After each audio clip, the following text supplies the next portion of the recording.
जय श्री कृष्ण मित्रों, जय जय श्री सीताराम। आइए देखते हैं सुमित ज्ञान यूट्यूब चैनल में। स्वागत है सभी हमारे भाई बहनों का हमारे सुमित ज्ञान यूट्यूब चैनल में। आज आप लोगों के समक्ष में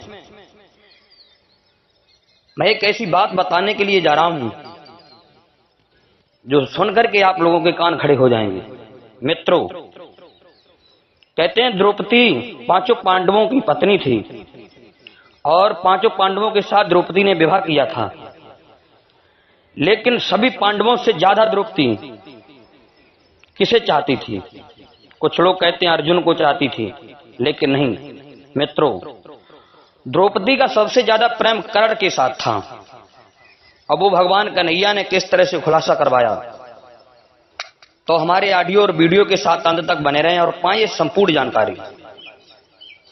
दोस्तों, विभिन्न स्रोतों के अनुसार महाभारत से संबंधित कई लोकप्रिय कथाएं भी मिलती हैं, जिसमें से एक कथा यह भी है कि द्रौपदी और कर्ण का कैसा प्रेम था, द्रौपदी कर्ण को कितना चाहती थी। जाम्बुल अध्याय, जिसमें द्रौपदी अपने राज का खुलासा करती है।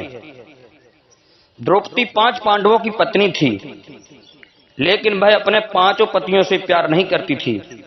वह सबसे ज्यादा अर्जुन को प्यार करती थी, लेकिन दूसरी तरफ अर्जुन द्रौपदी को प्यार नहीं करते थे, क्योंकि वह कृष्ण की बहन सुभद्रा से प्यार करते थे। अर्जुन भगवान कन्हैया की बहन सुभद्रा को सबसे ज्यादा प्यार करते थे। एक प्रचलित कथा के अनुसार जब पांडवों को निर्वासन का दुख भोगना पड़ा, उस समय 12वें वर्ष के समय द्रौपदी ने एक पेड़ पर पके हुए जामुनों का गुच्छा लटकते देखा। एक प्रचलित कथा के अनुसार जब पांडवों को निर्वासन का दुख भोगना पड़ा, उस समय 12वें वर्ष के समय द्रौपदी ने एक पेड़ पर पके हुए जामुनों का गुच्छा लटकते देखा और उसे तोड़ लिया। जब उसे तोड़ लिया, जैसे ही द्रौपदी ने गुच्छे को तोड़ा, तभी वहां भगवान कृष्ण पहुंच गए। भगवान कन्हैया पहुंच गए। भगवान श्री कृष्ण ने बताया कि इस फल के सेवन से एक साधु अपने 12 साल का उपवास तोड़ने वाले थे, क्योंकि अब यह फल तुमने तोड़ लिया है, जिससे पांडव साधु के प्रकोप का शिकार होंगे। यह सुनकर पांडवों ने श्री कृष्ण से सहायता मांगी। श्री कृष्ण से सहायता मांगी। पांडव कहने लगे, प्रभु, संत के श्राप से, संत के क्रोध से हमें बचाओ। ये तो द्रौपदी से अनर्थ हो गया, ये क्या हुआ भगवान? भगवान कन्हैया मुस्कुराते हुए बोले, हे पांडवों, अब हम तुम्हें बचा तो लेंगे, लेकिन तुम्हें एक उपाय करना होगा। बोले, बताओ जल्दी प्रभु, हमें क्या करना होगा? इतना कहने पर भगवान श्री कृष्ण ने पांडवों से कहा कि इसके लिए सभी को पेड़ के नीचे जाकर केवल सत्य वचन ही बोलने होंगे, तभी फल अपने स्थान पर दोबारा लग सकता है। बारे प्रभु। इतना कहने पर श्री कृष्ण ने फल को पेड़ के नीचे रख दिया और बारी बारी सभी को बुलाया। सबसे पहले श्री कृष्ण ने युधिष्ठिर को बुलाया। महाराज युधिष्ठिर सत्य बोलते हुए कहते हैं कि हे प्रभु, दुनिया में सत्य, ईमानदारी, सहिष्णुता का प्रसार होना चाहिए, जबकि बेईमानी और दुष्टता का सर्वनाश होना चाहिए।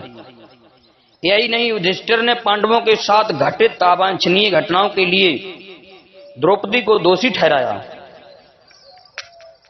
युधिष्ठिर के सत्य वचन कहने के बाद फल जमीन से 2 फीट ऊपर आ गया। उसके बाद भीम को बोलने के लिए कहा गया और श्री कृष्ण के द्वारा चेतावनी दी गई कि अगर तुमने झूठ बोला तो फल जलकर राख हो जाएगा। तभी भीम ने सभी के समक्ष सत्यता को स्वीकारते हुए कहा कि खाना, युद्ध, नींद और यौन इच्छा के प्रति वह कभी भी कम आसक्ति नहीं होती है, और वह धृतराष्ट्र के सभी पुत्रों को मार देने की प्रतिज्ञा लेते हैं, और साथ ही वह उनके वज्र का अपमान करने वाले व्यक्ति को मृत्यु के घाट उतार देने की भी प्रतिज्ञा लेते हैं। इसके बाद फल 2 फीट और ऊपर चला जाता है। भगवान कन्हैया ने अर्जुन से कहा, हे अर्जुन, अब तुम आओ। और उस वृक्ष के नीचे बैठ के झूठ नहीं बोलना। अगर आज तुम झूठ बोले तो ये वृक्ष जल के राख हो जाएगा, फिर संत महात्मा का क्रोध तुम्हें प्रकोप सहना पड़ेगा।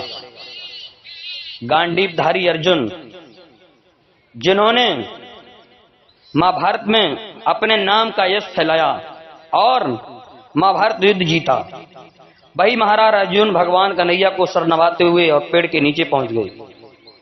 जब अर्जुन की बारी थी, अर्जुन ने कहा कि मुझे प्रतिष्ठा और प्रसिद्धि काफी पसंद है, और जब तक मैं युद्ध में कर्ण को नहीं मार दूंगा तब तक मेरे जीवन का उद्देश्य पूरा नहीं होगा। इसके लिए मैं किसी भी हद तक जा सकता हूं, चाहे मुझे धर्म के विरुद्ध ही क्यों ना जाना पड़े। इतना कहने पर फल थोड़ा और ऊंचा जाता है। अर्जुन के बाद नकुल और सहदेव ने भी कोई रहस्य नहीं छिपाया, वो भी सत्य ही सत्य बोलने लगे। अंत में द्रौपदी की बारी आई।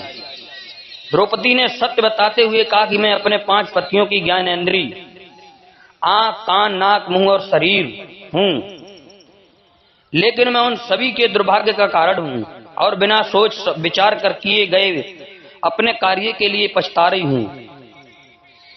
लेकिन द्रौपदी के यह सब बोलने के बाद भी फल ऊपर नहीं गया। तब श्री कृष्ण ने द्रौपदी को तब भगवान श्री कृष्ण ने कहा कि द्रौपदी कोई रहस्य छिपा रही है। द्रौपदी से भगवान कन्हैया कहते हैं, द्रौपदी तुम कुछ छुपा रही हो। तब द्रौपदी ने अपने पतियों की ओर देखते हुए कहा, मैं आप 5 से प्यार करती हूं, लेकिन मैं किसी 6वें पुरुष से भी प्यार करती हूं।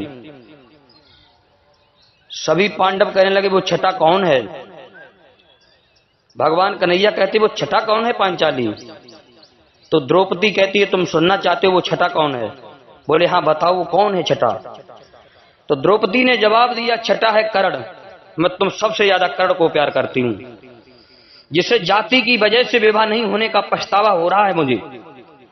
अगर मैंने कर्ण से विवाह किया होता तो शायद मुझे इतने दुख नहीं झेलने पड़ते और ना ही इस तरह के कड़वे अनुभवों से होकर नहीं गुजरना पड़ता। द्रौपदी की ये बात सुनकर के सभी पांडव दंग रह गए। भगवान कन्हैया मुस्कुराते हुए पांडवों से कहने लगे, पांडवों इसमें संकोच करने की बात नहीं है, द्रौपदी जो भी कह रही है वो सच कह रही है। और उसी समय जो फल जो था वो जाकर के जहां पेड़ पर लगा था, पेड़ पर जाकर के लग गया। तो मित्रों कहते हैं द्रौपदी 5 पतियों की पत्नी थी, फिर भी सबसे ज्यादा वो कर्ण को प्रेम करती थी। एक कहानी हमने ये पाई है, इसलिए आप लोगों को भेज रहा हूं। सभी हमारे मित्रों से आग्रह करेंगे कि हमारे चैनल को सब्सक्राइब करें, लाइक करें और भी ज्ञानवर्धक वीडियो इसी प्रकार सुनते रहें, पाते रहें। जय श्री कृष्णा मित्रों, जय जय श्री सीताराम। सभी दर्शकों से हमारा कहना है कि हमारे वीडियो बनाने का उद्देश्य केवल यही है, ज्ञानवर्धक वीडियो, भक्ति भाव भरे वीडियो आप लोगों तक भेजते रहते हैं, इसी से कि नई नई जानकारी हमारे समाज के अंदर जाती रहे। जय श्री कृष्ण मित्रों, जय जय श्री सीताराम। हमारे चैनल को सब्सक्राइब करें, लाइक करें और भी ज्ञानवर्धक वीडियो इसी प्रकार सुनते रहें, पाते रहें। जय श्री कृष्ण मित्रों, जय जय श्री सीताराम।